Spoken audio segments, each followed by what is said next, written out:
بعد طول انتظار من الفنانين الجزائريين لبطاقة الفنان التي تضمن لهم حقوقهم والتي سلمت لهم السنة الماضية، فضولنا دفعنا إلى معرفة ما أضافت هذه البطاقة للفنانين. مزيد من التفاصيل مع سارة بالحور.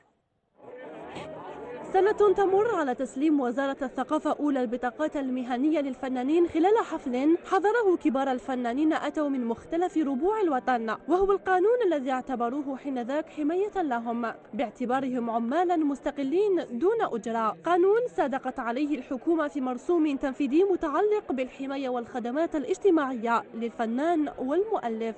وصلنا في توزيع 3000 بطاقة فنان على المستوى الوطني، وإحنا تحصلنا واستلمنا تقريب 5000 ملف.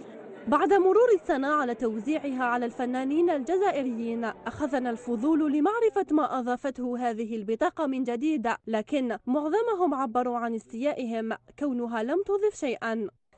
الساعة ما دارت لي والو، أي عندي كل حالة ديتها كما دواج مع الفنانين، ما عرفتش شنو نسيب بها. ماذا بنا يزيدوا يفهمونا واش رايحين نديروا بها. ماذا بين نخدم انا كعطوني بطاقة الفنان، حب نقول راني بروفيسيونال مع كل بروفيسيونال من زمان، وشنو ماذا بين نخدم، يعطوني حفلات الأطفال حفلات الكبار راني واجد، كي يعيطوني يقولوا راني واجد.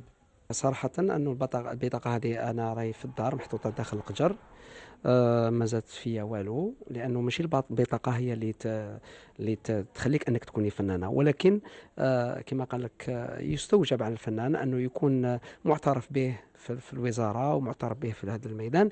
بطاقة سمحت للفنان بالاعتراف به كشخص فعال في المجتمع وبالفن كمهنة انتظروها منذ وقت طويل، لكن تبقى مجرد حبر على ورق، وجميع ما جاء فيها لا يجسد على أرض الواقع.